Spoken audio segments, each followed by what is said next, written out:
ingena hari abantu bakurwa mu makambi bakazanwa mu Burundi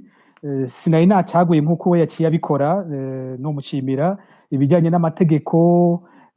uko byose agera bivuga n'ukuri no mushimira akantu noca ko gato ni ku kibazo cy'uwitwa Kambayingwe yacishijemwo Ferdinand Nyandwi wo mu Kirundo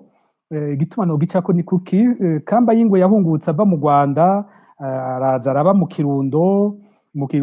abana n'abandi barashinga ishirahamwe ababanyi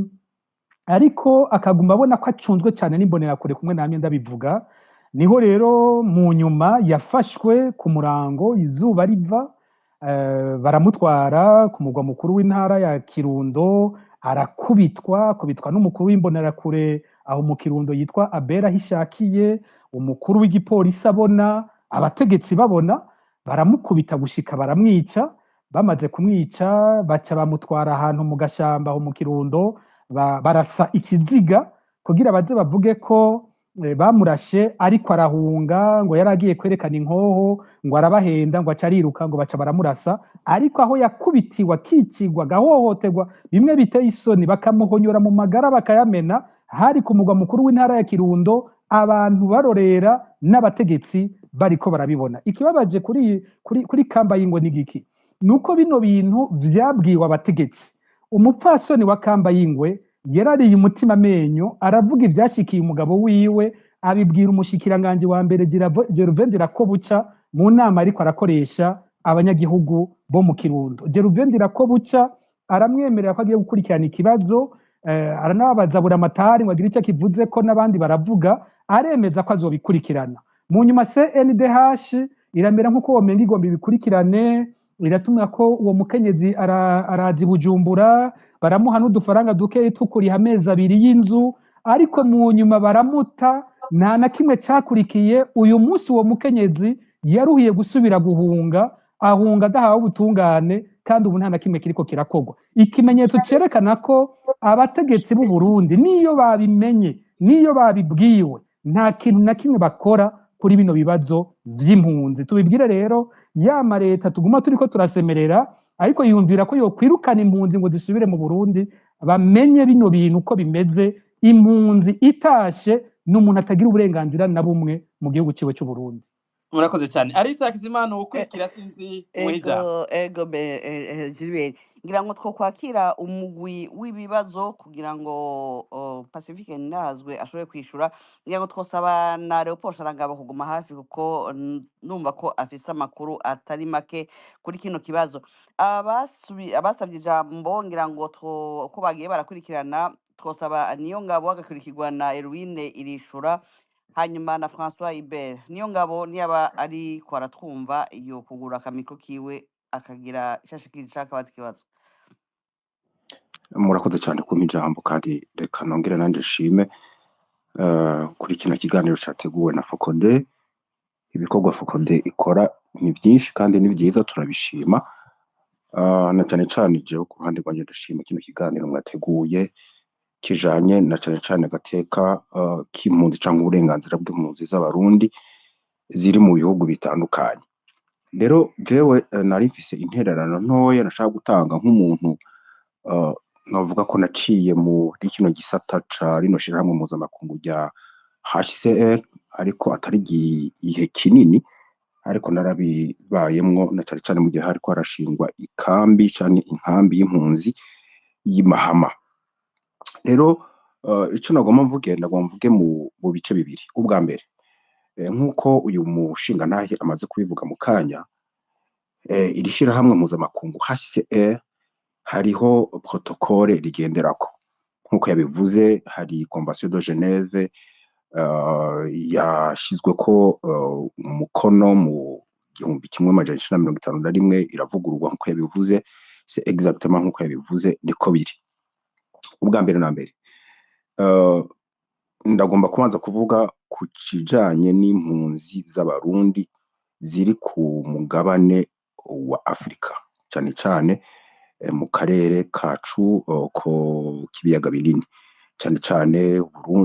plutôt Rwanda Uganda Tanzania n'ahandi hatandukanye no muri Kenya ariko sinza kuvuga cyane kuri Uganda n'u Rwanda kubera ko ka nk'izo ntiturazibona cane ariko vyimonogoje cane muri Tanzania niho binateye n'isoni nyinshi uretse ko biriko biratandukira bija muri Kenya kubera ko igihugu ca Kenya kiriko kiragabanyirizwa imfashanyo cahabwa. Ubwa mbere nk'uko umushingantahe amaze kubivuga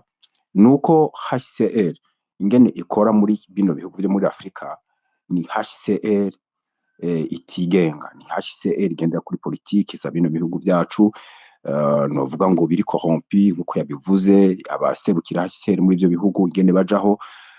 bica muri politike bikaba ibintu ku buryo usanga biteye isoni, ugasanga impunzi ntizihabwa uburenganzira bwabo, na cane cane nkuko yabivuze naje ndabigarukako muri Convention de Genève. D'abord ni ukuvuga ngo impunzi arico nagomba nce ku murongo mukuru cane, impunzi yitwa impunzi mu gihe imaze guhabwa uburenganzira bwa protection internationale, ni ukuvuga imaze guhabwa statut de réfugié, uretse ko ubu hariko hamaze imyaka novuga ngo 15 HCR yarashizeho indi statut bita statut de protection subsidiaire, ni ukuvuga bo iyo statut ni statut umuntu baba bavuga bati uyu muntu turabona ko adakwiye statut de réfugié, donc nakwiye ni protection internationale statut de réfugié, ariko turabona ko mu gihe yoba asubiye mu gihugu ciwe ashobora kugirirwa ingorane, ico gihe baramuha une statut de protection subsidiaire, bivuga ngo uyu muntu aronka uburenganzira bwo muri ico gihugu yitwa nk'impunzi, ariko iyo statut ikaba ifise umwaka iri renouvelable, ni ukuvuga ngo bayimwongerera umwaka incuro zitatu, imyaka itatu. Iyo imyaka itatu iheze mu gihugu ciwe amahoro ataragaruka canke umutekano wiwe utaratunganywa, acaronka uburenganzira bwo muri ico gihugu, ibyo twokwita definitif.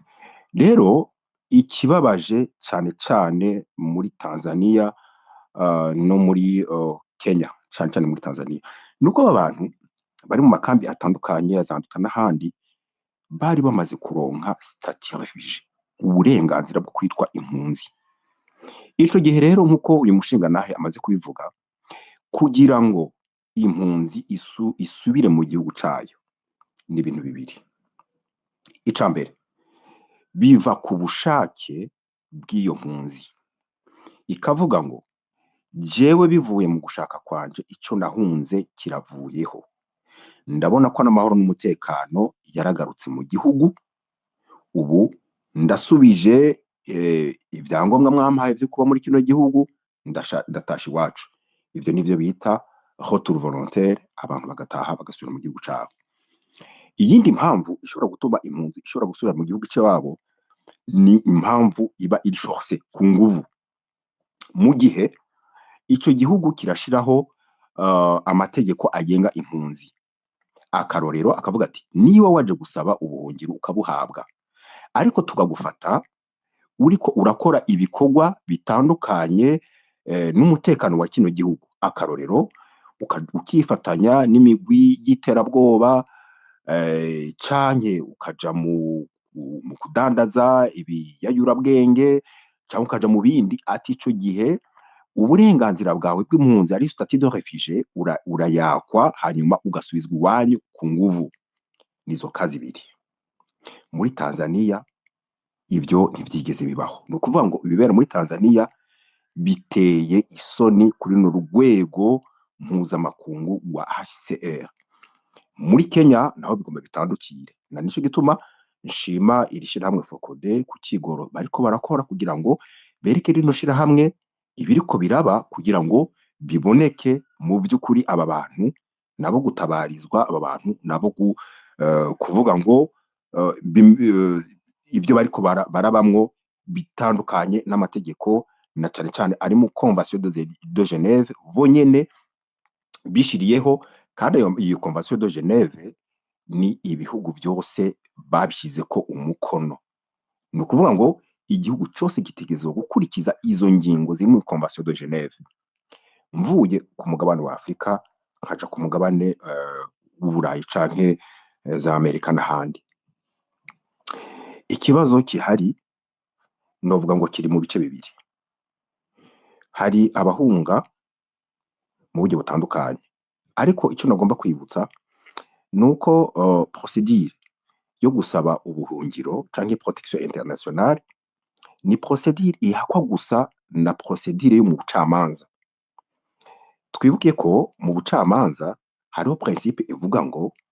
si ukuri gutsinda, hatsinda ibimenyetso. Ushobora kuba warahunze kandi ugahunga ibiri kuri, ariko